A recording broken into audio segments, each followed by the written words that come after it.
Bumaba man ang poverty incidence at tumaas ang kita ng mga Pilipino, hindi yan maramdaman ng marami dahil sa tumaas ding gastusin. Pero may isa pang paliwanag ang mga eksperto. Nakatutok si Jonathan Andal.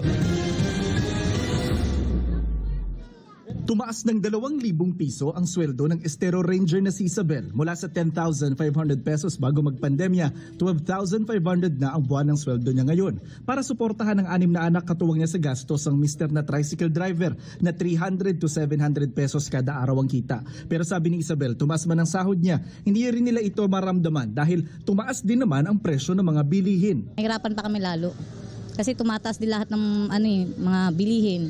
Gastusin, lahat tumaas na. Nababayaran kaso lang nagigirap ka naman. Tapos minsan inuutang para lang makabayad. Pero sabi ng PSA o Philippine Statistics Authority, tumaas ng 16.5% ang income o kinikita ng mga pamilyang Pilipino noong 2025. Sabi nga ng DepDev, lowest ever ang poverty incidence rate noong 2025 na 9.7% o mahigit 11 milyon na lang na mahirap nitong 2025 kumpara sa 17.5 million noong 2023. Ibig sabihin mahigit 6.5 milyong Pilipino ang umahon sa kahirapan sa nakalipas lang na 2 taon.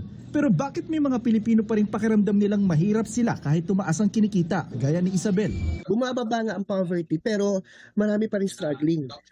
Pero kung titignan natin, hindi naman ito contradiction. Poverty statistics kasi tells kung sino ang below minimum. Pero hindi ito sinasabi na kung sino ang financially secure. Pagkatapos ng lahat ng gastos, may natitira pa ba para sa savings, emergencies, sa future? Sa pinakabagong datos ng PSA, bumaba ang poverty incidence sa lahat ng 18 rehiyon sa bansa noong 2025. Sa BARM o Bangsamoro Autonomous Region and Muslim Mindanao, ang pinakakapansin-pansin ang improvement mula 26% poverty rate, naging 12.8% na lang ngayon. Metro Manila ang least poor, Bicol Region naman ang may pinakamataas na poverty rate. Pero bumilis din ang gastos o spending ng mga pamilyang Pilipino, 24.7%. Sa kauna-unahang multidimensional poor data ng PSA, 12.8% o isa sa bawat 10 Pilipino ang ramdamang kahirapan sa iba't ibang aspeto, hindi lang sa sweldo. Yan ang kahirapan sa edukasyon, trabaho, kalusugan, tirahan at water and sanitation. Ang poverty line kasi is what you call a statistical minimum.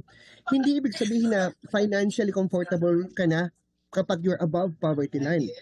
Pwede kang nakakapagbayad ka ng bills today, okay naman right now, pero pwedeng isang hospitalization lang, maaring job loss or major emergency, pwede kang ma-financially destabilize. Jonathan Andala, Nakatutok, 24 Oras.